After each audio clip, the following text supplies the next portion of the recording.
ہم کہتے ہیں قبر میں ثواب و عذاب ہوتا ہے اسی جسم کو جس میں اصلی جسد عنصری جسد خاکی اسی کو ہوتا ہے۔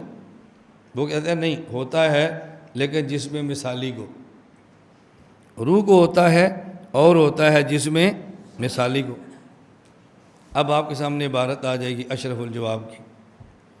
حکیم الامت مولانا اشرف علی تھانوی فرماتے ہیں کہ جو عذاب و ثواب ہوتا ہے وہ جس میں مثالی کو ہوتا ہے۔ اب دلیل آ گئی، تم کہتے ہو ہم اکابر کو مانتے ہیں، مولانا اشرف علی تھانوی اکابرین میں سے نہیں ہیں؟ جی ہیں، وہ تو اشرف الجواب میں کہہ رہے ہیں عذاب جس میں مثالی کو ہوتا ہے۔ وہ ہمارا عقیدہ ہے، تمہارا تو نہیں ہے۔ توجہ سے بات سمجھنا، ملفوظات علامہ کشمیری وَيَسْأَلُونَكَ عَنِ الرُّوحِ، اس آیت کے تحت تفسیر عثمانی میں دیکھو، ایک مسلک ہے صوفیاء کا، ایک مسلک ہے محققین اہل سنت والجماعت کا۔ یہ میں محققین کا لفظ اس لیے کہہ رہا ہوں کہ یہ نہ سمجھے کہ صوفیاء اور اہل سنت الگ تھلگ ہے۔ میں نے کل بھی کہا تھا کہ تعبیرات سمجھا کرو۔ ایک مسلک ہے صوفیاء کا، صوفیاء کون ہے؟ اہل سنت والجماعت، اور ایک مسلک ہے محققین اہل سنت والجماعت۔ جس طرح ہمارے اسٹیج پر کچھ علماء ہیں جن کا مجمع بھی بہت بڑا ہوتا ہے، تو لوگ ہم سے کہتے ہیں جی آپ نے یہ کہا، وہ یہ کہتے ہیں۔ میں نے کہا میں تو محقق نہیں ہوں، میں تو ناقل ہوں محققین کا۔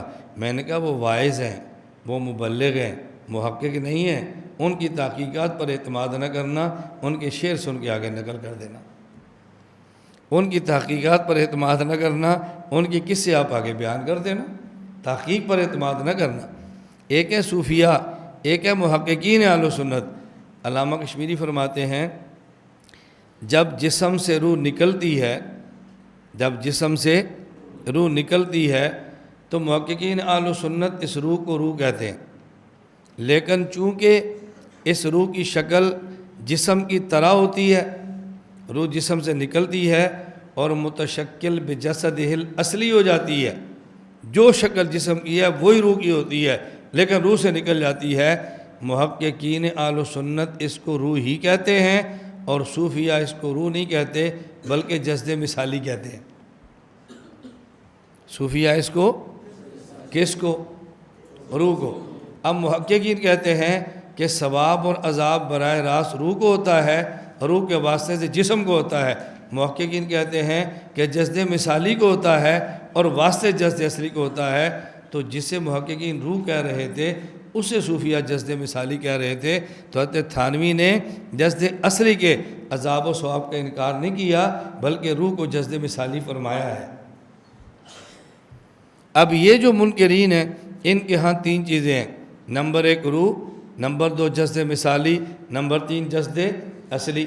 اور اہل سنت والجماعت کی دو چیزیں ہیں، نمبر ایک جسد اصلی، نمبر دو روح۔ اور صوفیاء کے دو چیزیں ہیں، نمبر ایک جسد اصلی، نمبر دو روح۔ محققین روح کو روح کہتے ہیں اور صوفیاء روح کو جسد مثالی کہتے ہیں۔